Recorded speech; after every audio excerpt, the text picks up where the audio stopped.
আগের দিন যেটা হয়েছিল সেটা হচ্ছে মহাকর্ষীয় প্রাবল্যের কথা বলা হচ্ছিল। মহাকর্ষীয় প্রাবল্য বলতে একটু বলে দিই। ধরো এখানে একটা বস্তু আছে, এর মহাকর্ষীয় ক্ষেত্র চারপাশে থাকে। এই চারপাশের কোনো বিন্দুতে ক্ষেত্র প্রাবল্য বলে একটা রাশি হয়। এই ক্ষেত্র প্রাবল্য সংজ্ঞা হচ্ছে এই মহাকর্ষীয় ক্ষেত্রের কোনো বিন্দুতে একক ভরের একটা বস্তু যত বল অনুভব করে সেটাকে বলা হয় প্রাবল্য। একক ভরের বস্তু যত বল অনুভব করে, অর্থাৎ এটার সূত্র আগের দিন বলা হয়েছিল, প্রাবল্য হচ্ছে F/m0, আই দিয়ে লেখা হয়েছিল। তারপরে কয়েকটা এমনি ফর্মুলা কয়েকটা লিখে দেওয়া হয়েছিল, সেটা হচ্ছে বিন্দু ভরের জন্য আর দূরে প্রাবল্য I = gm/r², মনে আছে? তারপরে নিরেট গোলকের জন্য করা হয়েছিল, নিরেট গোলকের তিনটা অবস্থান করা হয়েছিল। একটা হচ্ছে বহিস্থ কোনো বিন্দু, আরেকটা হচ্ছে পৃষ্ঠতলে, আরেকটা হচ্ছে ভেতরের কোনো বিন্দু। দেখি, বহিস্থ কোনো বিন্দুতে gm/r² হয় বহিস্থ বিন্দুতে। পৃষ্ঠতলে কি হয়? পৃষ্ঠতলে হয় gm/r², এটার যা ব্যাসার্ধ। আর ভেতরে প্রাবল্য কি হয়? gm/r³ × r। বাইরের কোনো বিন্দুতে প্রাবল্য I ভ্যারিস 1/r², দূরত্ব বাড়ার সঙ্গে সঙ্গে প্রাবল্য কমে যায়। পৃষ্ঠতলে প্রাবল্য I = এটা ধ্রুবক, ফিক্সড, এখানে ছোট হাতের আর নাই। ভেতরের কোনো বিন্দুতে প্রাবল্য দূরত্বের সঙ্গে সমানুপাতিক হয়, সেই জন্য এটার একটা গ্রাফ আঁকা হয়েছিল, মনে আছে? গ্রাফটা প্রাবল্যের সঙ্গে আই এর সঙ্গে, আই এর মান আর আর, এই যে এরকম হয়েছিল। আচ্ছা, এটা গেল নিরেট গোলক। তারপরে ফাঁপা গোলকের ক্ষেত্রে, ফাঁপা গোলক যদি হয়, বাইরের কোনো বিন্দুতে প্রাবল্য একই সূত্র হয় না? I = এগুলো শুধু জাস্ট মনে রাখা, হ্যাঁ, খুব বেশি ইম্পর্টেন্ট না, অ্যাকচুয়ালি 12 এর বিষয় এটা, 12-এ খুব ভালো করে পড়তে হবে। আচ্ছা, পৃষ্ঠতলে প্রাবল্য একই সূত্র না? gm/R²। শুধুমাত্র ভেতরের প্রাবল্য I = ফাঁপা গোলক যদি হয় তাহলে কত হয়? 0 হয়। এটুকু তফাৎ। তো এটা গেল মহাকর্ষীয় প্রাবল্যের কথা, I। এখন আমরা নতুন একটা টপিক পড়ব, সেটা হচ্ছে মহাকর্ষীয় বিভব। তাহলে শুরু করছি মহাকর্ষীয় বিভব। মহাকর্ষীয় বিভব স্থির তড়িতে বা তড়িতের ক্ষেত্রে তোমরা বিভব পড়বে বা সামান্য একটু পড়ছো। দেখো, বিভবটা কি জিনিস বোঝাটা খুব ইম্পর্টেন্ট। আবার ধরো এখানে একটা ভর, এই ভরের চারপাশে মহাকর্ষ ক্ষেত্র থাকবে। মহাকর্ষ ক্ষেত্রের মধ্যে অসীম দূর থেকে একটা একক ভরের বস্তুকে, 1 কেজি ভরের একটা বস্তুকে অসীম দূর থেকে এই মহাকর্ষ ক্ষেত্রের মধ্যে আমি নিয়ে আসবো। নিয়ে আসতে গেলে আমাদের কিন্তু কার্য করতে হবে। কেন কার্য করতে হবে? বল প্রয়োগ করছে, কারণ এখানে বস্তু আছে, কিন্তু ধরো এখানে m ভরের একটা বস্তু আছে, এর চারপাশে মহাকর্ষ ক্ষেত্র আছে। সেই ক্ষেত্রের মধ্যে অসীম দূর থেকে, এটা অসীম দূর থেকে 1 কেজি ভরের একটা বস্তুকে আমি ধাক্কাতে ধাক্কাতে এখানে নিয়ে আসবো। তারপর আমাকে বল প্রয়োগ করে আনতে হবে। আচ্ছা, তোমরা হয়তো ভাবছো ধাক্কাতে তো হবে না, কারণ মহাকর্ষ বল তো আকর্ষক বল। এই বস্তু কি করবে? 1 কেজি ভরের বস্তুটা কি করবে? টানবে। তা টানলেও তো আমাকে কার্য করতে হবে। কেন কার্য করতে হবে? টানলে, যখন টানবে বস্তুকে, আমাকে বল প্রয়োগ করতে হবে এটাকে থামানোর জন্য, যাতে না যায়। দেখো ব্যাপারটা কি হয়, এই উদাহরণটা কিন্তু এর আগেও দেওয়া হচ্ছিল। যেমন পৃথিবী যে কোনো বস্তুকে টানে, ছেড়ে দিলে কি হয়? নিচের দিকে পড়ে যায়। তাহলে আমি বস্তুকে উপর থেকে নিচের দিকে নামাচ্ছি, দেখো এখন হাতে ধরে ধরে নামাচ্ছি, তাহলে আমি কার্য করছি কিনা? অবশ্যই কার্য করছি। আমি বল প্রয়োগ কোন দিকে দিচ্ছি? উপরের দিকে। সরণ কোন দিকে হচ্ছে? নিচের দিকে। যখন বল আর সরণ বিপরীতমুখী হয় তখন কার্য ঋণাত্মক হয়, আর বল সরণ যখন একই দিকে হয় কার্য ধনাত্মক হয়। তাহলে এই ক্ষেত্রে যখন আমি নামাচ্ছি তখন বল আর সরণ বিপরীতমুখী, তাহলে কার্য ঋণাত্মক। তাহলে এইখান থেকে যখন আমি এখানে নিয়ে আসবো, ও তো আমাকে টানছে, তাহলে আমি এভাবে ঠেকিয়ে রাখছি, তাহলে ঠেকিয়ে রাখছি, তারপরে বল প্রয়োগ করছি। কোন দিকে বল প্রয়োগ করছি? এইদিকে। আবার সরিয়েও নিয়ে যাচ্ছি, তারপরে বল প্রয়োগ করা হচ্ছে, বলের প্রয়োগ কিন্তু সরানো হচ্ছে, সেই জন্য আমাকে কিন্তু একটা কার্য করতে হচ্ছে। এই কার্যটাই, হ্যাঁ কার্যটা ধনাত্মক কার্য না ঋণাত্মক কার্য হবে? ঋণাত্মক কার্য হবে। যদি ও বিকর্ষণ বল যদি দিত তাহলে আমাকে ঠেলে নিয়ে যেতে হতো, সেই ক্ষেত্রে ধনাত্মক কার্য হতো। হ্যাঁ দেখো, আমি এই ক্ষেত্রে আধানের ক্ষেত্রেও বিভব হয়। ধরো তোমরা এটা একটা পজিটিভ আধান ধরলাম, স্থির তড়িতে পড়বো। আমি আরেকটা পজিটিভ আধানকে, পজিটিভ 1 মানের একটা আধানকে আমি ওর কাছে নিয়ে যাচ্ছি অসীম দূর থেকে। এবার কি করবে? বিকর্ষণ করবে। এইবার যখন আমাকে বল প্রয়োগ করতে হবে, তাহলে এই দিক থেকে আমাকে বল প্রয়োগ করতে হবে। এবার সেই বলের বিরুদ্ধে আমাকে নিয়ে যেতে হবে, তার ফলে কার্য করতে হবে। এইবার কার্যটা প্লাস তা মাইনাস করতে হবে। এবার প্লাস কার্য, যখন প্লাস কার্য করব তখন এই বিন্দুর বিভব আমরা বলবো প্লাস, যখন মাইনাস কার্য হবে তখন আমরা বলবো মাইনাস বিভব। তার মানে বিভব কি দিয়ে আমরা সংজ্ঞায়িত করছি? মহাকর্ষের ক্ষেত্রে ভর দিয়ে বলতে হবে 1 কেজি ভর, আর তড়িতের ক্ষেত্রে বলতে হবে একক আধান। একক ধনাত্মক আধানকে যদি তড়িৎ ক্ষেত্রের কোনো বিন্দুতে আনতে যে কার্য করতে হয় সেটাকে বলা হয় ওই বিন্দুর তড়িৎ বিভব। বোঝা গেল?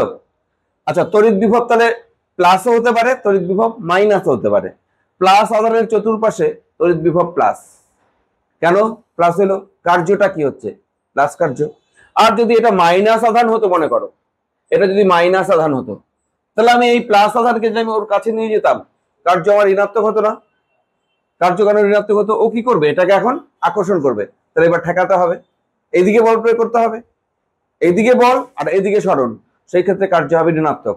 তাহলে দেখো, তড়িতের ক্ষেত্রে প্লাস তড়িতের চারপাশে বিভব প্লাস, আর মাইনাস তড়িতের চারপাশে বিভব মাইনাস। তড়িতের ক্ষেত্রে তাহলে প্লাস মাইনাস দুটি হতে পারে। মনে রাখবে, বিকর্ষক বল যদি হয় তখন বিভব প্লাস, আকর্ষক বল হলে বিভব মাইনাস। মহাকর্ষ বল সর্বদাই আকর্ষক বল, সেই জন্য মহাকর্ষের ক্ষেত্রে বিভব সর্বদাই মাইনাস হবে। কারণ এখান থেকে যখন আমি 1 কেজি ভরের বস্তুকে মহাকর্ষীয় ক্ষেত্রের মধ্যে নিয়ে আসব, তখন কার্য আমার ঋণাত্মক হবে। তাহলে এই কার্য দ্বারাই কোনো বিন্দুর বিভব আমরা সংজ্ঞায়িত করছি। কত ভরের ভরকে নিয়ে যেতে কার্য? 1 কেজি ভর। বোঝা গেল? বিভবের সংজ্ঞাটা লিখে নাও। আমি বলি, লেখো লেখো, অসীম দূর থেকে একক ভরের একটি বস্তুকে ড্যাশ ড্যাশ ড্যাশ দিলাম। অসীম দূর থেকে একক ভরের একটি বস্তুকে মহাকর্ষীয় ক্ষেত্রের কোনো বিন্দুতে আনতে যে কার্য করতে হয় তাকে ওই বিন্দুর মহাকর্ষীয় বিভব বলে। লিখে নিয়েছ? মহাকর্ষীয় বিভবের সংজ্ঞা আমাদের হলো। এবার দেখো, ধরো এখানে একটা ভর আছে, এই ভরের চারপাশে মহাকর্ষীয় ক্ষেত্র আছে।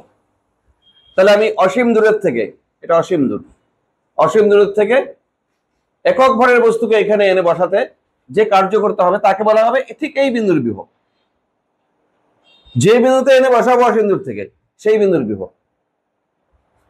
অন্য বিন্দুতে বসালে ওই, তাহলে অন্য বিন্দুর বিভব। এইখানে বসালে তাহলে এই বিন্দুর বিভব। অসীম দূর থেকে আমি নিয়ে বসাবো কত ভরের বস্তুকে? 1 কেজি। এইবার শোনো, আমি 1 কেজি ভর না নিয়ে আমি বললাম কি m0 ভরকে অসীম দূর থেকে নিয়ে আমি এখানে বসাচ্ছি। তাতে কার্য হলো W। m0 ভরের জন্য কার্য কত? W। m0 ভরের নিয়ে যেতে কার্য W। তাহলে একক ভর নিয়ে যেতে আমার কার্য কত হবে? W/m0। একক ভর নিয়ে যেতে যে কার্য, সেটাকেই তো বলা হয় বিভব। তাহলে বিভবের সূত্র কি দাঁড়ালো? বিভবের সংজ্ঞা হিসাবে সংজ্ঞা থেকে W মানে কার্য বাই ভর। হ্যাঁ, এবার প্যারা চেঞ্জ করে দেখো, m0 ভরের বস্তুকে অসীম দূর থেকে কোনো বিন্দুতে, অবশ্যই মহাকর্ষীয় ক্ষেত্রের কোনো বিন্দুতে আনতে কার্য W হলে ওই বিন্দুর মহাকর্ষীয় বিভব V = W/m0। তাহলে বিভব কিছু পরিমাণ কার্যকে বোঝায়। কার্য স্কেলার রাশি জন্য বিভবও একটা স্কেলার রাশি। তাহলে বিভব, মহাকর্ষীয় বিভব অবশ্যই একটা স্কেলার রাশি। তড়িৎ বিভব স্কেলার রাশি, বিভব মানে স্কেলার রাশি। ভি একটি স্কেলার রাশি। আচ্ছা, ভি এর একক দেখো, বিভবের একক, ভি এর একক বলো। ভি এর একক কার্য বাই ভর, জুল পার কেজি বিভবের একক। এবার রেডিমেড কটা সূত্র মনে রাখা, কারণ এগুলো তো অত ডিটেলস আমরা পড়ছি না এখন। বিন্দু ভরের জন্য বিভব, এটা 1 নম্বর কয়েকটা সূত্র। তারপরে যে গোলক আসবে, বিন্দু ভর, ধরো এটা একটা বিন্দু ভর এম ভর, এম ভরের থেকে দূরত্ব নিলাম আর দূরে এই বিন্দুতে বিভব কত, ধরো এটা পি বিন্দু, তাহলে এম ভরের থেকে আর দূরে পি বিন্দুতে বিভব, ডাইরেক্ট সূত্র, এম ভর থেকে স্মলার দূরে পি বিন্দুতে বিভব ভি ইকুয়াল টু, ডাইরেক্ট সূত্র, মাইনাস প্রাবল্যের সূত্র কি, এম ভর থেকে আর দূরে প্রাবল্য জিএম বাই আর স্কোয়ার, আর বিভব হচ্ছে মাইনাস জিএম বাই আর, ওইটা হয় আর স্কোয়ার, বিভব হয় আর, ব্যাস মনে রাখার কোনো ব্যাপারই না। তার মানে ভি দেখো দূরত্বের সঙ্গে ব্যস্তানুপাত বাট মাইনাস আছে। যদি বিন্দু ভরের জন্য বিভবের গ্রাফ তুমি আঁকো, এদিকে ভি এদিকে আর দাও, এই যে এইরকম হবে, এরকম হবে গ্রাফ, বুঝতে পারছো? বলো তো বিভব আস্তে আস্তে বাড়ছে না কমছে? দূর যত বাড়ছে বিভব বাড়ছে না কমছে? আইডিয়া? বাড়ছে। অসীম দূরে বিভব কত হবে? এখান থেকে বলো, এখান থেকে বলো, একটা বক্স করে দাও। অসীম দূরে বিভব কত হবে? 0। অসীম দূরে যে বিভব সেটা 0, আর এটাই সর্বোচ্চ ভ্যালু। দেখো ব্যাপারটা কি হয়, এই সূত্র থেকে কি বোঝা যাচ্ছে বিভবটা কিভাবে চেঞ্জ হচ্ছে। ধরো আমি একটা আইডিয়া দিচ্ছি, ধরো এখানে ভর এম, ধরো এখানে বিভব -10, এই ভরটার জন্য এখানে বিভব। আচ্ছা একটু দূরে গেলাম, বিভব -10 এর থেকে -12 হবে না -8 হবে? বিভব ফর্মুলা জিএম বাই আর, আর বাড়লো, তাহলে কি হবে? দূরত্ব বাড়াচ্ছি, মানটা তো কমবে কিন্তু মাইনাস যে -8 হবে। আরো দূরত্ব বাড়ালাম -6 হবে, আরো দূরত্ব বাড়ালাম, ধরো একটা কিছু হলো -2 হলো, আরো দূরত্ব বাড়ালাম -1 হলো, আরো অসীম দূরে চলে গেলাম, এইখানে হলো বিভব 0। কোথায় 0 বিভব? অসীম দূরে। বিভবের সর্বাধিক মান কত তাহলে? 0। অসীম দূরে বিভব 0, আর এটাই সর্বোচ্চ। হ্যাঁ, লেখো ভি অসীম ইকুয়াল টু 0, এবং এটাই হচ্ছে সর্বোচ্চ মান। মহাকর্ষীয় বিভবের ক্ষেত্রে যেহেতু ঋণাত্মক বিভব হয়, বস্তুর কাছে বিভব কম। সেকেন্ড, 2 নম্বর নিরেট গোলকের জন্য বিভব, যেমন পৃথিবী নিরেট গোলক, নিরেট গোলকের জন্য বিভব আবারও এখানেও 3টা বিন্দু, আগের দিনের মতো প্রাবল্যের মতো। তাহলে একটা নিরেট গোলক ধরে নিচ্ছি, এটা একটা নিরেট গোলক, নিরেট গোলকের এটা কেন্দ্র, এটার ব্যাসার্ধ বড় হাতের আর, আমি আউটসাইডে একটা বিন্দু নিব, মনে আছে তো? আরেকটা বিন্দু কোথায় নিব? পৃষ্ঠতলে। আরেকটা বিন্দু কোথায় নিব? ভেতরে। 3টা জায়গায় বিভব।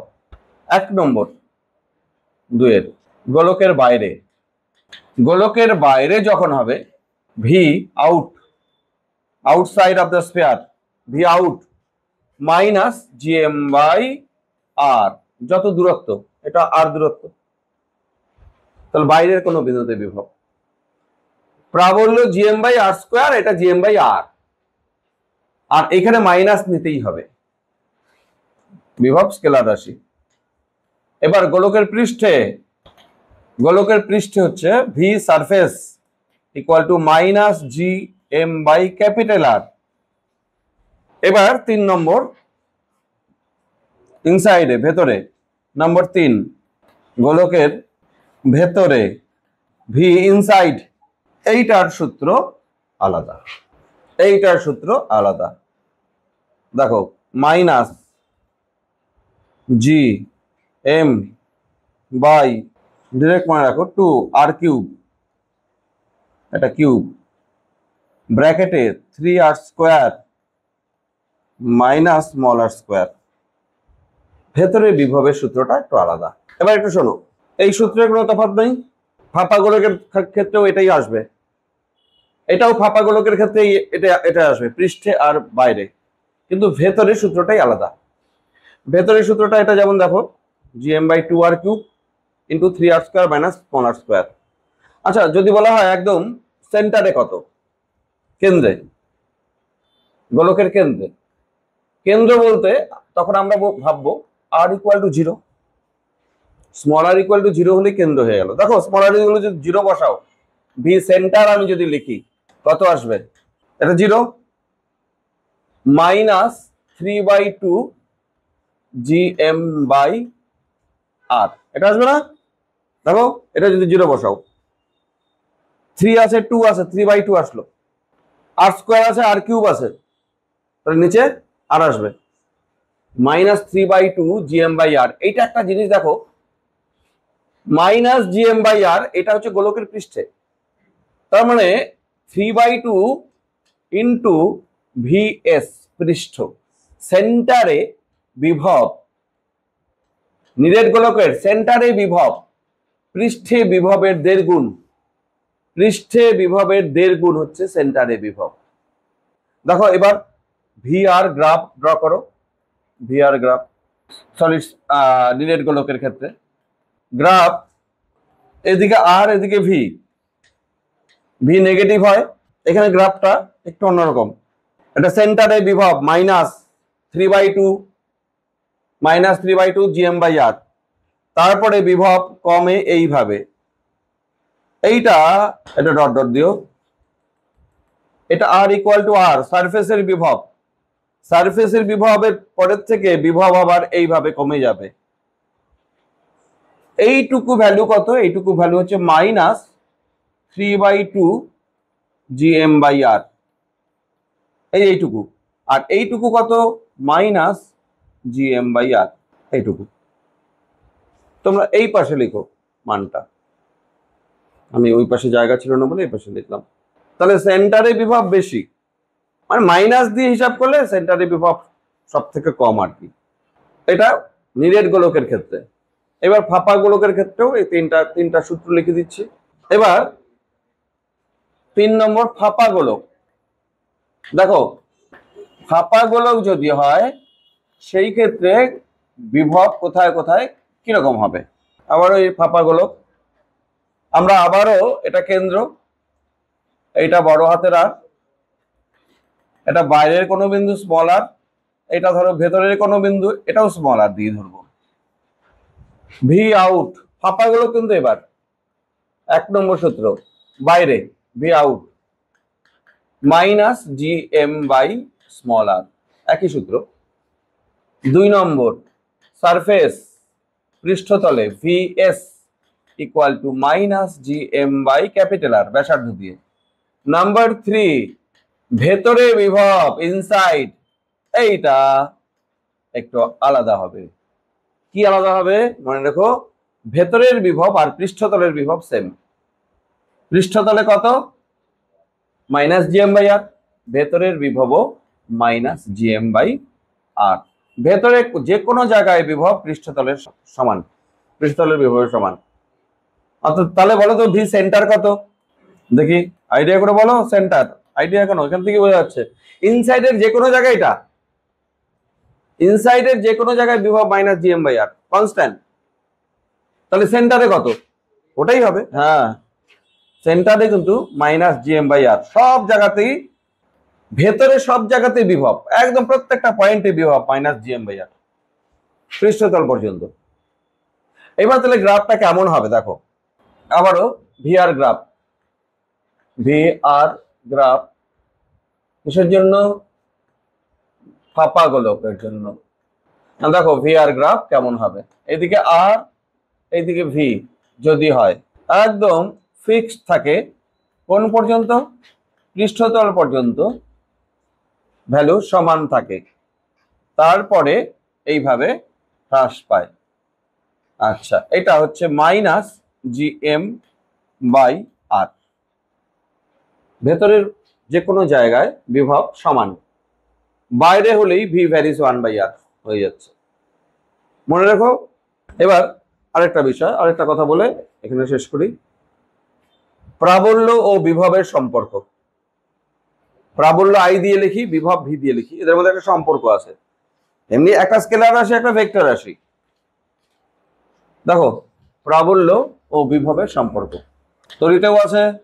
দেখো প্রাবল্য মাইনাস dV/dr। দেখো ভি যদি দেওয়া থাকে তাকে ডেরিভেটিভ করবে, দূরত্বের সাপেক্ষে ডেরিভেটিভ করলেই আই পাওয়া যাবে, ঠিক আছে। ভি কে ডেরিভেটিভ করলে আই পাওয়া যাবে, মাইনাস দিতে হবে। আবার উল্টা, ভি কে যদি ডেরিভেটিভ করে আই পাওয়া যায় তাহলে আই কে ইন্টিগ্রেশন করে ভি পাওয়া যাবে। যদি ভি চায় তাহলে মাইনাস IDR করতে হবে। ব্যাস, বিভব থেকে প্রাবল্য আর প্রাবল্য থেকে বিভব বের করার দুইটা সূত্র। বিভব দেওয়া থাকলে প্রাবল্য বার করতে চাইলে ডেরিভেটিভ, আর প্রাবল্য দেওয়া থাকলে বিভব বার করতে চাইলে ইন্টিগ্রেশন। এখন মহাকর্ষীয় স্থিতিশক্তি। দেখো বিভব তোমাদের না পড়ালে কিন্তু আমি স্থিতিশক্তিটা পড়াতে পারতাম না। স্থিতিশক্তি ইম্পর্টেন্ট। দেখো মহাকর্ষীয় স্থিতিশক্তি কি জিনিস বোঝো আগে। মহাকর্ষীয় স্থিতিশক্তি, ধরো এখানে একটা ভর আছে, ক্যাপিটাল M ভর, এটা অসীম দূরের বাইরে, অসীম দূর, এটা অসীম দূরত্ব। বিভবের সঙ্গে আমরা কি দিছিলাম? 1 কেজি ভরের একটা বস্তুকে অসীম দূর থেকে এখানে এনে বসালাম, কত কার্য করতে হবে তাকে বলা হয় এই বিন্দুর বিভব। আর স্থিতিশক্তি মানে হচ্ছে 1 কেজি বলবো না, এবার যে কোনো ভরের একটা বস্তুকে, ভর যা হোক, যে কোনো একটা বস্তুকে এইখানে এনে বসাতে যত কার্য করতে হবে, একক ভরটা হচ্ছে না শুধু, তাকে বলা হবে এই বস্তুটার মহাকর্ষীয় স্থিতিশক্তি। তার মানে কার্য দিয়েই হচ্ছে। বিভব আর স্থিতিশক্তির মধ্যে তফাৎটা কি দাঁড়ালো? সামান্য একটু তফাৎ। বিভবের সংজ্ঞা বলার সময় আমরা বলছিলাম একক ভর, আর এখানে একক ভর উল্লেখ করব না।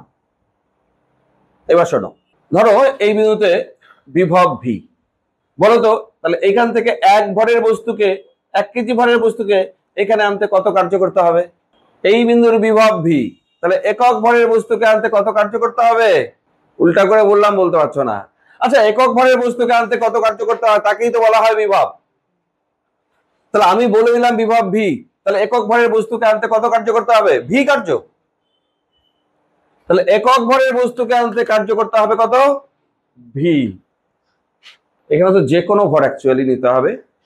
M ভরের বস্তুকে এখানে আনার জন্য কার্য করতে হবে V ইন্টু M।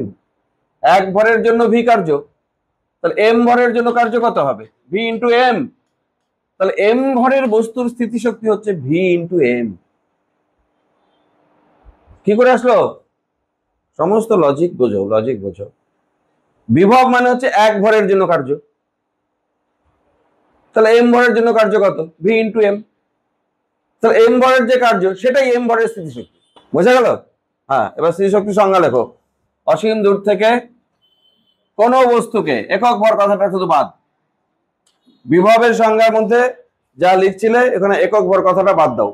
কোন বস্তুকে অসীম দূর থেকে মহাকর্ষীয় ক্ষেত্রের কোন বিন্দুতে আনতে যে কার্য করতে হয় তাকে ওই বস্তুর স্থিতিশক্তি বলে। স্থিতিশক্তি অবশ্য দুটো বস্তুরই, একটা বস্তুর ব্যাপার হয় না, একটা বস্তু থাকলে স্থিতিশক্তি হয় না। তাহলে এবার শোনো, ওই কথাটা লিখে দিই, প্যারা চেঞ্জ করে। কোন বিন্দুর বিভব V হলে ওই বিন্দুতে M ভরের বস্তুর স্থিতিশক্তি বড় হাতের U দিয়ে লেখো, V ইন্টু M। অ্যাকচুয়ালি বিভব ইন্টু ভর করলেই স্থিতিশক্তি হয়ে যাচ্ছে। তারপরে আরো ফর্মুলা আমি বলবো স্থিতিশক্তি। আচ্ছা, স্থিতিশক্তির একক, U তো স্কেলার রাশি, স্থিতিশক্তি মানে কার্য, কার্য মানে স্কেলার, এটা স্কেলার। একক, U এর একক জুল, কার্য তো U হচ্ছে স্কেলার আর U এর একক হচ্ছে জুল। 2 বস্তু সংস্থার স্থিতিশক্তি, অবশ্যই মহাকর্ষীয় স্থিতিশক্তি, মহাকর্ষক। 2 বস্তু সংস্থার স্থিতিশক্তি ঘটনা দেখো। স্থিতিশক্তির সূত্র এখন, মেইন সূত্রটা এখন পাবে। এটা ধরো বড় হাতের M, এই এম ভর থেকে আর দূরে, বলো তো এখানে বিভব কত? কোন আগে হলো এম ভর থেকে আর দূরে বিভব, বলো ভি ইকুয়াল টু আরে মাইনাস জি এম বাই আর। এবার এই বিন্দুতেই, ওই বিন্দুতে স্মল এম ভরের বস্তুর জন্য স্থিতিশক্তি কত হবে? সংস্থার স্থিতিশক্তি, এটা না লিখলেও হবে, কোনো ব্যাপার না।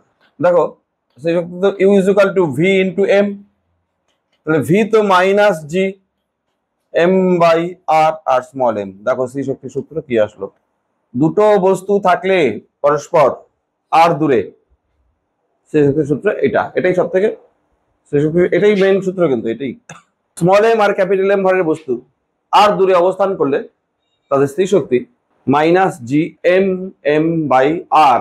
বলতো এক্সাম্পল 1, বলতো এখানে m1 ভরের একটা বস্তু আছে, এখানে m2 ভরের বস্তু আছে, এদের মধ্যে দূরত্ব r।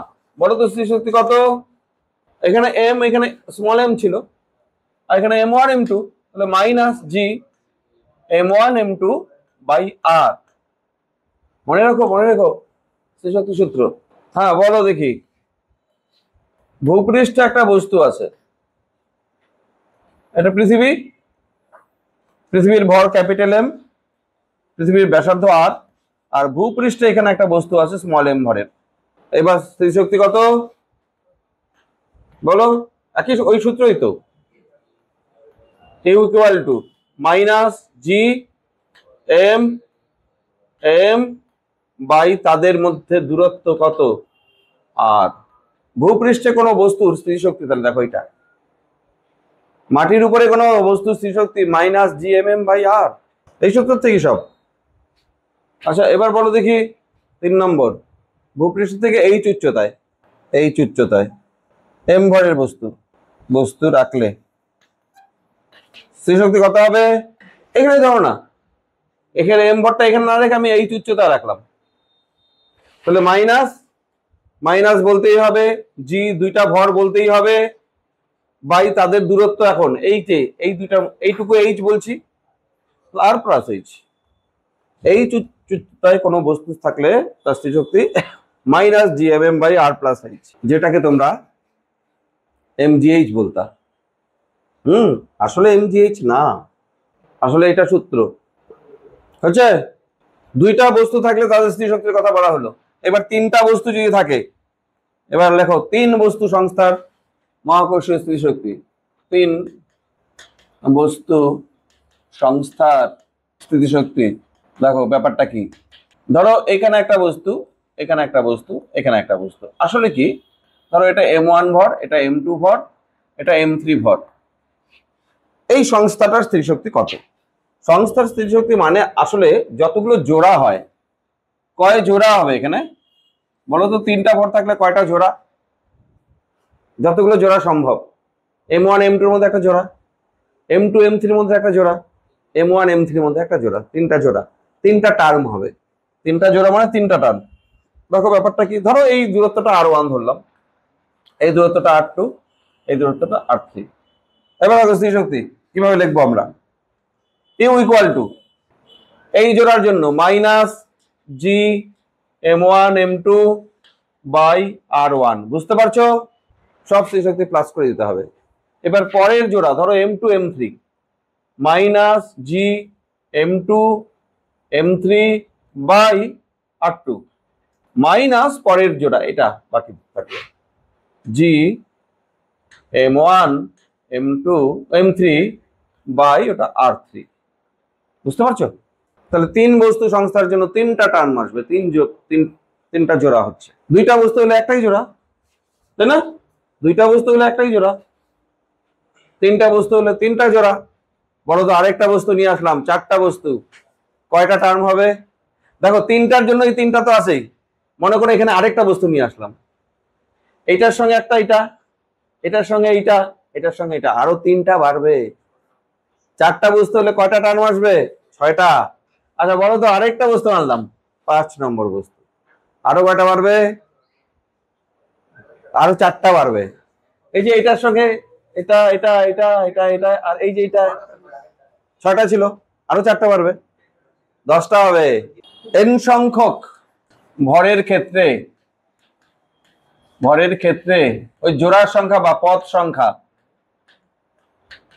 সংখ্যা তার সূত্র হচ্ছে n × n-1/2। দেখো কয়টা জোড়া হবে, দেখো এইটা সূত্র তার, দেখো মেলাও, বলো তো 2টা ভর কয়টা জোড়া হবে? 2টাই ভর, জোড়া কয়টা, জোর কয়টা? একটা। দেখো 2 বসাও তো, এখানে এটা 1 আসে কিনা, 2/2 কেটে গেল, 2 - 1 কত হলো পুরাটা? 1। 3টা, আমি মেলাচ্ছি, 3টা হলে কটা জানি হয়? 3টা, 3/2, 3 - 1, 3 - 1 মানে 2, 2 দিয়ে কাটা গেল, 3ই থাকে, দেখছো? 4টা, 4/2, 2 কাটাকাটি দিয়ে ইন্টু 3, 6টা। 5টা, 5 আর এখানে 4/2, 10টা। 8টা ভর, কয়টা পদ হবে? 8/2 4, 28টা। দেখো আমি বলি, আচ্ছা বলো দেখি, 4টা ভর, m ভর, এখানে m ভর, এখানে m ভর, এখানে m ভর, একটা বর্গক্ষেত্রের 4 শীর্ষকোণে বর্গক্ষেত্রের বাহুর দৈর্ঘ্য a, এই সংস্থার স্থিতিশক্তি কত? কয়টা আসবে টার্ম? কয়টা টার্ম আসবে? 4টা ভর, 4টা ভরের জন্য কয়টা আসে? হ্যাঁ, 6টা। এবার দেখো 6টা কি করে, তুমি অ্যান্সার চাই তো আমার, মোট স্থিতিশক্তি। দেখো 6টার মধ্যে এটা 1 জোড়া, 2 জোড়া, 3 জোড়া, 4 জোড়া, বাহু দিয়ে 4টা আসছে, তাহলে মাইনাস দেখো 4 × G/m/a, ঠিক লিখছি? কেন 4 লিখলাম? 4টা বাহুর জন্য 4টা আসলো। এবার আর কয়টা বাকি? 2টা বাকি। তোমাকে কিন্তু এবার হ্যাঁ কোনাকুনি 2টা, এই জোড়ার জন্য একটা, এই জোড়ার জন্য একটা, দেখো -2 G/m/, এই দূরত্ব এখন √2a, এটা অ্যান্সার। হ্যাঁ, m² লিখবা পরের লাইনে, বুঝতে পারছো? এটা নিট। এবার জয়েন্ট, হ্যাঁ এটা ধরো নিট, এটা একটা এক্সাম্পল দিলাম। হ্যাঁ, এবার ধরো জয়েন্ট যদি হয়, এই 8টা কোণা আছে, 8 কোণায় 8টা ভর রাখা আছে m m m m m m m m, বাহুর দৈর্ঘ্য a, এই সংস্থাটার মহাকর্ষীয় স্থিতিশক্তি কত? তুমি আগে সবার আগে ঠিক করে নাও কয়টা পদ সংখ্যা হবে। হ্যাঁ, পদ কয়টা হবে? 28টা, এইটা আগে মাথায় রাখতে হবে। হ্যাঁ বলো, বাহু দিয়ে কয়টা আসবে? 12টা বাহু দিয়ে আসবে, এদিকে 4টা, ওই পাশের 4টা, আর এই যে 1টা 2টা 3টা 4টা, বোঝা গেল? বাহু দিয়ে আসবে 12টা, তাহলে দেখো u = -12 G/mm বাহু দৈর্ঘ্য, 12টা হয়ে গেল। এইবার আর কোথায় আসবে? কর্ণ দিয়ে আসবে। কোন কর্ণ? প্রত্যেকটা তলের কর্ণ। কয়টা তল আছে? 6টা। 6টা তলে কয়টা কর্ণ থাকবে? 12টা। এক একটা তলের মধ্যে 2টা করে কর্ণ, 6টা তলে 12টা কর্ণ, তাহলে 12টা আসবে কর্ণ দিয়ে, G/m/, কর্ণের দৈর্ঘ্য √2a। কয়টা হলো টোটাল? 24টা, ওই যে হিসাব রাখতে হবে। আরো কয়টা? 4টা। এবারে বাকি 4টা কিভাবে আসবে? আরো 4টা বাকি আছে, বলো। বাকি 4 আর ভেতরের কর্ণ, ভেতরের কর্ণ, এখানে একটা, এরকম একটা, 2টা, আবার এইদিকে 3টা 4টা, ভেতরের কর্ণ দিয়ে হচ্ছে 4টা, মাইনাস আবার 4 G/m/, ভেতরের কর্ণ দৈর্ঘ্য বলতে পারো কি? √3a, √3a। দেখো কঠিন না কিন্তু, 28টা টার্ম বলতে 28টাই তোমাকে লিখতে হবে না তো, ব্যাস এটা অ্যান্সার। বুঝতে পারছো? নেক্সট, পরের পড়া। আবার এই চ্যাপ্টারের সব থেকে ইম্পর্টেন্ট বিষয়, সেটা হচ্ছে মুক্তিবেগ। দেখো মুক্তিবেগটা কি, ধরো পৃথিবী বা যে কোনো একটা গ্রহ, পৃথিবী বা যে কোনো একটা গ্রহ হতে পারে। তোমরা জানো একটা বস্তুকে আমরা যদি উপর দিকে ছুড়ে দেই, বস্তুটা কিছু দূর উঠে আবার নিচে আবার মাটিতে ফিরে আসে। আচ্ছা আমি স্পিডটাকে বাড়িয়ে দিলাম, বাড়ালে আরেকটু বেশি উঠবে, তারপর আবার আবার মাটিতেই আসবে। আরো স্পিড বাড়ালাম, আরেকটু বেশি উঠবে, আবার মাটিতেই আসবে। বাড়াতে বাড়াতে এক সময় এমন একটা স্পিড দিয়ে ফেললাম যেটা নাকি মহাকর্ষ ক্ষেত্রের বাইরে চলে গেছে, ওটা আর ব্যাক করে ফিরে আসবে না। যে স্পিড দিলে এই ঘটনাটা ঘটলো তাকে বলা হয় মুক্তিবেগ। মুক্তিবেগের সংজ্ঞা কি হলো তাহলে? মুক্তিবেগ সংজ্ঞা লেখো, লেখো যে ন্যূনতম, ন্যূনতম কথাটা লিখতে হবে, ন্যূনতম না লিখলে ভুল হয়ে যাবে।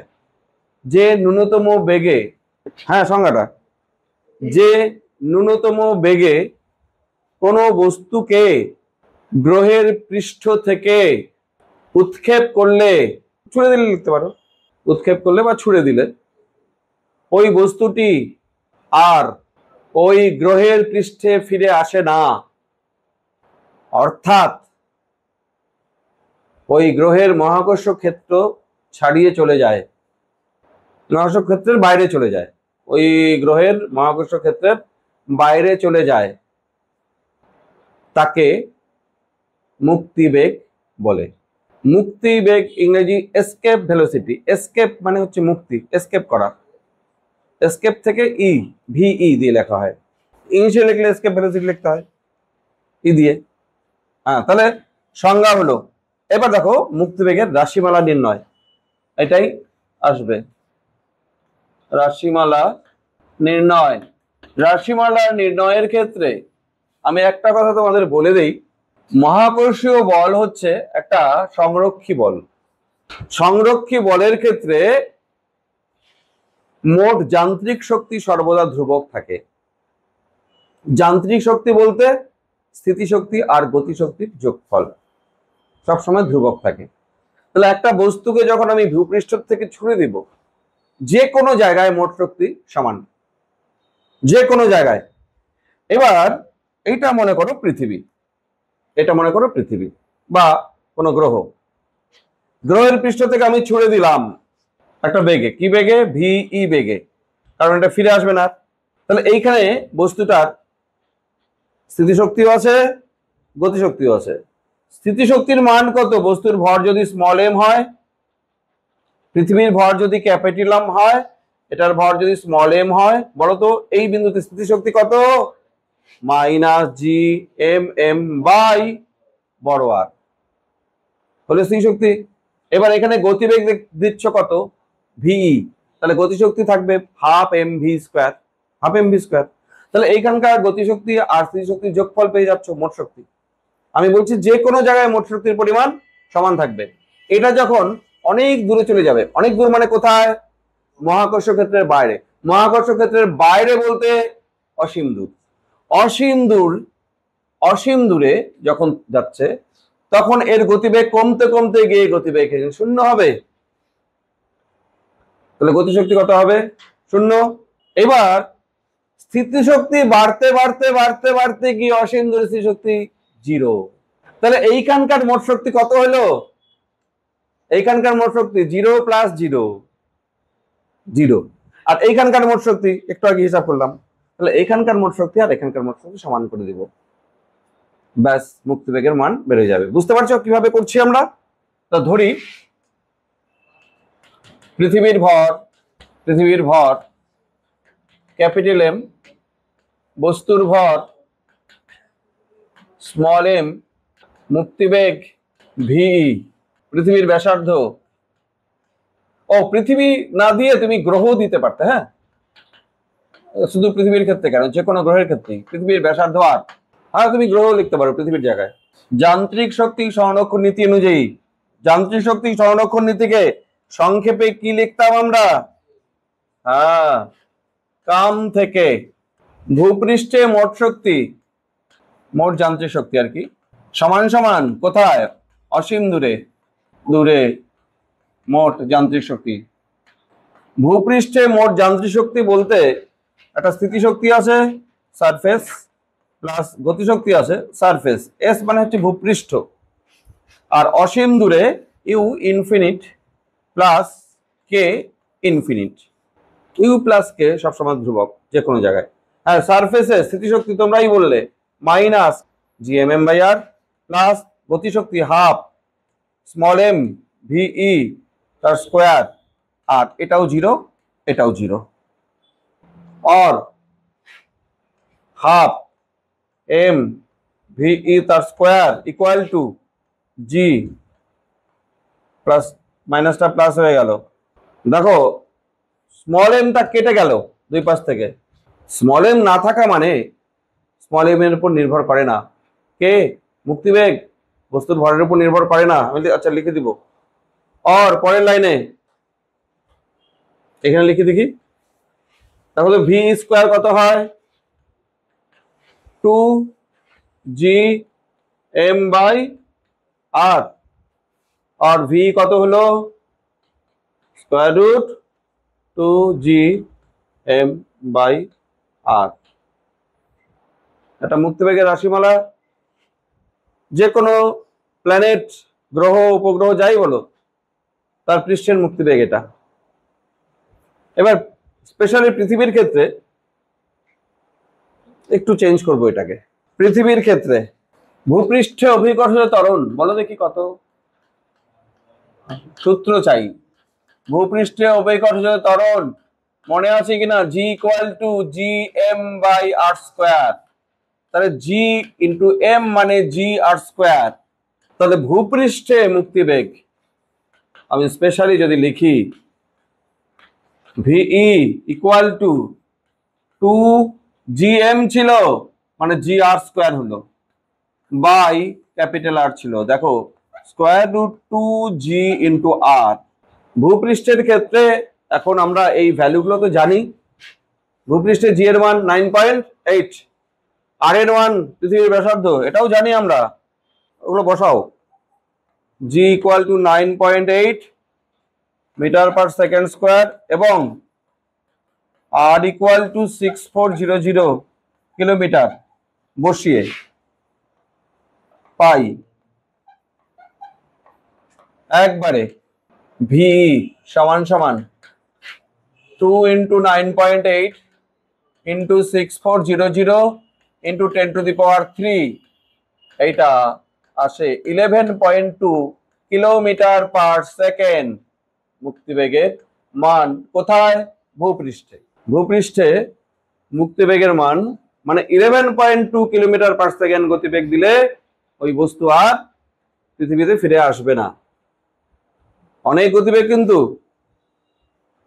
কিলোমিটারে আছে, 1 সেকেন্ডে এত কিলোমিটার যেতে হবে শুরুতে। আচ্ছা, চাঁদের পৃষ্ঠে একটু মনে রাখো, চাঁদের পৃষ্ঠে মুক্তিবেগ বলো তো ভূপৃষ্ঠের চাইতে কম হবে না বেশি হবে, কম হবে, মোটামুটি 2.31 এরকম হয় কিলোমিটার পার সেকেন্ড চাঁদের পৃষ্ঠে মুক্তিবেগ। হ্যাঁ, এটা শুধু লিখে দিলাম, চাঁদের পৃষ্ঠে মুক্তিবেগের মান কম। এবার মুক্তিবেগ সম্পর্কে দু একটা কথা শোনো। আর তোমার যদি বলা হয় কৃষ্ণ গহ্বর ব্ল্যাক হোল, ব্ল্যাক হোলে মুক্তিবেগের মান কত হবে, অবশ্যই ব্ল্যাক হোলে মুক্তিবেগের মান আলোর গতিবেগের চাইতে বেশি হইতে হবে, তবেই সম্ভব ব্ল্যাক হোল থেকে বেরিয়ে আসা। তার মানে হচ্ছে √2gm by R, 2gm by R must be greater than or equal to C. বুঝতে পারছো? হ্যাঁ, তারপর নোট, মুক্তিবেগের উপর দু একটা নোট শোনো।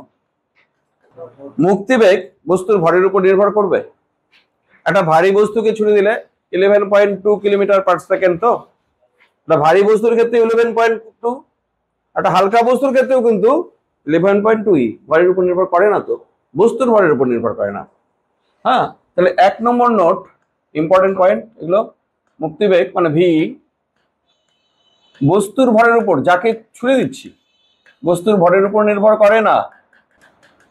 আরেকটা ইম্পর্টেন্ট কথা, মুক্তিবেগ প্রক্ষেপ কোণের উপর নির্ভর করবে কি?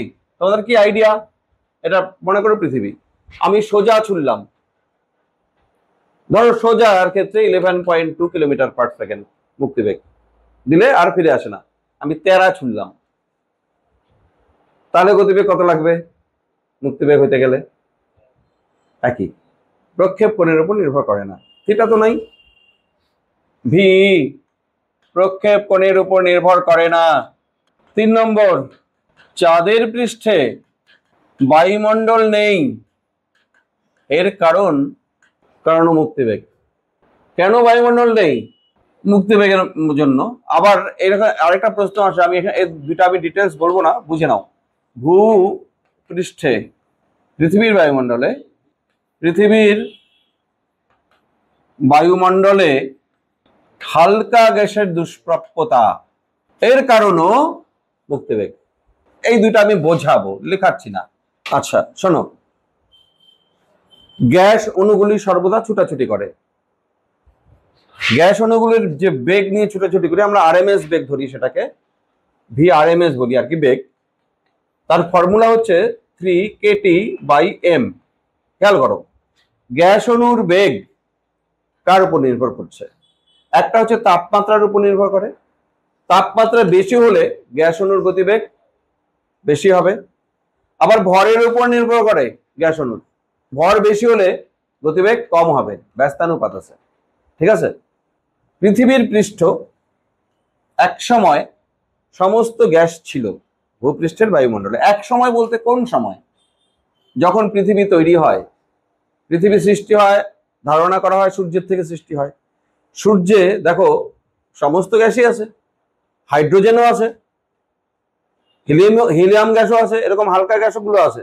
তো যখন সৃষ্টি হয় পৃথিবীর, বায়ুমণ্ডলের মধ্যে হাইড্রোজেন হিলিয়াম থাকার কথা এবং ছিল, কিন্তু তখন তাপমাত্রা বেশি ছিল। তাপমাত্রা বেশি থাকার জন্য আরএমএস বেগ সব গ্যাসের মলিকুলের বেশি ছিল। তার মধ্যে যেটা হালকা গ্যাস ছিল তার গতিবেগ আরো বেশি ছিল। ধরো ভূপৃষ্ঠে ওই সময়কার কথা বলা হচ্ছে, যখন পৃথিবীর সৃষ্টি হয়। এখানে হাইড্রোজেন গ্যাসও আছে, হাইড্রোজেন অণু আছে, অক্সিজেন অণু আছে, নাইট্রোজেন অণু আছে, ইত্যাদি সব অণুই আছে এখানে যখন সৃষ্টি হয়। কিন্তু এদের মধ্যে কোন অণুর গতিবেগ বেশি? হালকা কোনটা? হাইড্রোজেন অণুর গতিবেগ বেশি, হালকা, ভরের সঙ্গে ব্যস্তানুপাত। আর এদিকে তো তাপমাত্রা বেশি, পৃথিবী যখন সৃষ্টি হয় ধরো তখন তাপমাত্রা 6000°C, তখন তাহলে সব অণুর গতিবেগই বেশি, কিন্তু তার মধ্যে হাইড্রোজেনের সব থেকে বেশি। হাইড্রোজেনের অণুগুলোর গতিবেগ ছিল মুক্তিবেগের চাইতে বেশি। মুক্তিবেগ ভূপৃষ্ঠ কত? 11.2 কিলোমিটার পার সেকেন্ড। আর হাইড্রোজেনের অণুর গতিবেগ কত ছিল? 11.2 থেকে বেশি। তাহলে হাইড্রোজেন অণু কি থাকবে? থাকবে না। কিন্তু অক্সিজেন, নাইট্রোজেন গুলো রয়ে গেছে, কারণ তাদের গতিবেগ ছিল মুক্তিবেগের চাইতে কম, ধরো 10 বা 9। সেই জন্য নাইট্রোজেন, অক্সিজেন গুলো রয়ে গেছে। আর ওই সময় হাইড্রোজেন কি করছে? মুক্তিবেগের চাইতে হাইড্রোজেন অণুর আরএমএস গতিবেগ বেশি ছিল, পৃথিবীর আবহাওয়া মণ্ডল ছেড়ে চলে গেছে। সেই জন্য আমাদের কিন্তু বায়ুমণ্ডলে হাইড্রোজেন গ্যাসের অস্তিত্ব নাই, থাকার কথা ছিল। কারণ সূর্যে হাইড্রোজেন গ্যাস সব থেকে বেশি। সূর্যের থেকে যদি সৃষ্টি হয় তাহলে পৃথিবীর বায়ুমণ্ডলে হাইড্রোজেন গ্যাস সব থেকে বেশি থাকার কথা, অথচ নাই। নাই কেন? কারণ যখন সৃষ্টি হয় পৃথিবী, তখন হাইড্রোজেন অণুর গতিবেগ সব অণুর গতিবেগ বেশি ছিল, কিন্তু হাইড্রোজেন অণুর গতিবেগ মুক্তিবেগের চাইতে বেশি ছিল। সেই জন্য হালকা গ্যাস নাই। আর চাঁদে কেন বায়ুমণ্ডলই নাই? চাঁদে কেন বায়ুমণ্ডল নাই? চাঁদে তো মুক্তিবেগের মানই কম। চাঁদ যখন সৃষ্টি হয় তখন ওখানে হাইড্রোজেন, অক্সিজেন, নাইট্রোজেন সব গ্যাসই ছিল, আর সব গ্যাসেরই গতিবেগ ছিল মুক্তিবেগের চাইতে বেশি। কারণ মুক্তিবেগের মানটা যে কম, সবই বেড়ে গেছে, চাঁদে বায়ুমণ্ডলই নেই। হ্যাঁ, এখন ছেড়ে দিলে থাকবে। এখন চাঁদে গিয়ে বায়ুমণ্ডল তৈরি করে দাও, এখন থাকবে। কারণ এখন তো গতিবেগ মুক্তিবেগের চাইতে বেশি হবে না, তখন তাপমাত্রা বেশি ছিল সৃষ্টি যখন হয়। তাহলে এই দুইটা পয়েন্ট বুঝতে পারছো? মুক্তিবেগ সম্পর্কিত এই প্রশ্ন হতে পারে, এর বাইরে কিছু প্রশ্ন নাই। ঠিক আছে? আচ্ছা শোনো, এরপর আমরা পড়বো গ্রহ উপগ্রহের গতি। সবার আগে গ্রহ উপগ্রহের গতি সংক্রান্ত, আচ্ছা গ্রহ উপগ্রহ মানে বোঝো তো? গ্রহ কাকে বলে আর উপগ্রহ কাকে বলে? যখন একটি হালকা বস্তু ভারী বস্তুর চারপাশে ঘোরে, দেখো কি সংজ্ঞাটা কি, যখন একটা হালকা বস্তু ভারী বস্তুর চারপাশে ঘুরতে থাকে ওই হালকা বস্তুটাকে বলা হবে উপগ্রহ, আর মাঝখানে ভারী বস্তুটা বলা হবে গ্রহ। তা গ্রহ উপগ্রহের গতি সংক্রান্ত বিষয় এখন আমরা পড়বো। সবার আগে এটা পড়তে গেলে আগে আমরা কেপলারের সূত্রটাই বলে নিই। কেপলারের সূত্র, কেপলারের তিনটা সূত্র আছে, প্রথম সূত্র, দ্বিতীয় সূত্র আর তৃতীয় সূত্র। আচ্ছা শোনো, কেপলার বলছিল সূর্যের চারপাশে তো গ্রহগুলি ঘোরে, এটা সূর্য, গ্রহগুলি সূর্যের চারপাশে কিরকম কক্ষপথে ঘোরে, বৃত্তাকার না উপবৃত্তাকার? কেপলার বলছিল উপবৃত্তাকার কক্ষপথে ঘোরে। কে? গ্রহ। প্রথম সূত্র এটাই, লেখো বলছি ছোট করে। সূর্যের চারপাশে গ্রহগুলি, সূর্যের চারপাশে গ্রহগুলি, চারপাশে গ্রহগুলি সূর্যকে একটি ফোকাসে রেখে, সূর্যকে একটি ফোকাসে রেখে উপবৃত্তাকার কক্ষপথে আবর্তন করে, উপবৃত্তাকার কক্ষপথে আবর্তন করে। তাহলে প্রথম সূত্র হচ্ছে কক্ষপথের সূত্র, গ্রহগুলি কিরকম কক্ষপথে আবর্তন করে। এবার দ্বিতীয় সূত্র, এবার দ্বিতীয় সূত্র লিখবে, আগে দ্বিতীয় সূত্র শুনে নাও। আচ্ছা, উপবৃত্তাকার কক্ষপথে ঘোরা আর সূর্য একটা ফোকাসে থাকা মানে গ্রহগুলি কখনো কখনো বছরের কোনো সময়তে সূর্যের থেকে অনেক দূরে থাকে, আবার সূর্যের কাছেও চলে আসে। গ্রহগুলি দূরেই থাকুক আর কাছেই থাকুক, গ্রহগুলি সূর্য থেকে গ্রহ পর্যন্ত যে দূরত্ব, এটাকে আমরা দূরক বলি। এই দূরক সমান সময়ে সমান ক্ষেত্রফল অতিক্রম করে। এর কথা মানে শোনো, এটাকে আমরা দূরত্ব বা দূরক বলছি। হ্যাঁ, মনে করো এখান থেকে একটা গ্রহ এখানে আসতে 2 দিন সময় লাগলো, কথার কথা, তাতে দূরক ক্ষেত্রফল অতিক্রম করলো কত? এত। ঠিক এই দিকে যখন গ্রহটা আসবে তখন 2 দিনে ওই একই টাইমে একই ক্ষেত্রফল সে ঘুরবে। একই ক্ষেত্রফল ঘোরা মানে বলতো এটা কি এই এখান থেকে এইটুকু দূরত্ব অল্প দূরত্ব, এখানে অল্প দূরত্ব গেলে একই ক্ষেত্রফল হবে না, ক্ষেত্রফল হইতে গেলে অনেক বেশি দূরত্ব আসতে হবে। কি বুঝতে পারছো? একই সমান ক্ষেত্রফল হইতে গেলে এই ক্ষেত্রফলটা সমান হইতে হবে, কারণ এখানেও 2 দিনে যাচ্ছে, এখানেও 2 দিনে যাচ্ছে। ক্ষেত্রফল সমান হইতে গেলে এটা তো লম্বা, তাহলে চওড়াটা কম হবে, আর এটা তো লম্বা কম, তাহলে চওড়া কি হইতে হবে? বেশি হইতে হবে। বোঝা গেল? তার মানে কি বোঝাচ্ছে, এইখানে গতিবেগ কম আর এইখানে গতিবেগ বেশি। এখানে 2 দিনে অল্প যাচ্ছে আর এখানে 2 দিনে অনেকটা বেশি যাচ্ছে। ব্যাপারটা এটা। দ্বিতীয় সূত্র আমাদের এটাই বললো যে এই ক্ষেত্রফল আর এই ক্ষেত্রফল সমান হবে যদি টাইম সমান হয়। হ্যাঁ, এবার তাহলে দ্বিতীয় সূত্রটা লেখো। লেখো, সূর্য থেকে গ্রহ পর্যন্ত বিস্তৃত দূরক, আমরা দূরক বলছি এটাকে কারণ ব্যাসার্ধ বলতে পারি না তো, বৃত্তাকার হলে ব্যাসার্ধ বলতাম, এই জন্য দূরত্ব আমরা বলছি, চেঞ্জ হচ্ছে দূরক। হ্যাঁ, সূর্য থেকে গ্রহ পর্যন্ত বিস্তৃত দূরক সমান সময়ে সমান ক্ষেত্রফল রচনা করে। আচ্ছা, এটার একটা ম্যাথমেটিক্যাল একটা ইয়ে আছে, অর্থাৎ, অর্থাৎ লিখে নিচে, অর্থাৎ লিখে ক্ষেত্রফল অতিক্রম করার হার dA/dt এটা ধ্রুবক। দ্বিতীয় সূত্রের ম্যাথমেটিক্যাল রূপটা দেখো, অর্থাৎ dA/dt ক্ষেত্রফল অতিক্রম করার হার এটা ধ্রুবক। এইবার তৃতীয় সূত্র লিখবো। আচ্ছা তোমরা বলো তো, এই সূর্যের চারপাশে যে গ্রহগুলি ঘোরে, যে গ্রহটা কাছে থাকে তার আবর্তন কাল মানে একবার ঘুরতে যে সময় লাগে, আর যেটা দূরে থাকে তার আবর্তন কাল কার বেশি? বুধ গ্রহ, বুধ গ্রহের আবর্তন কাল 88 দিন, শুক্র তার আবর্তন কাল 255 দিনের মতো বোধহয়। যত দূরে যাবে তত আবর্তন কাল বাড়বে। পৃথিবী 365, যত দূরে যাচ্ছে তত আবর্তন কাল বাড়ছে। তাহলে দূরত্ব যত বেশি আবর্তন কাল তত বেশি। কেপলার আমাদের বলল যে আবর্তন কালের বর্গ এই দূরত্বের কিউবের সঙ্গে সমানুপাতিক। আবর্তন কালের বর্গ টি স্কোয়ার ভ্যারিজ হয় আর কিউব, মানে আর যত বেশি টিও তত বেশি। লেখো, থার্ড সূত্র, গ্রহগুলির আবর্তনকালের বর্গ, গ্রহগুলির আবর্তনকালের বর্গ সূর্য থেকে গ্রহ পর্যন্ত গড় দূরত্বের ত্রিঘাতের সমানুপাতিক। এইটাও তাহলে অর্থাৎ করে দাও, অর্থাৎ টি স্কোয়ার ভ্যারিজ আর কিউব। এই হলো, দেখো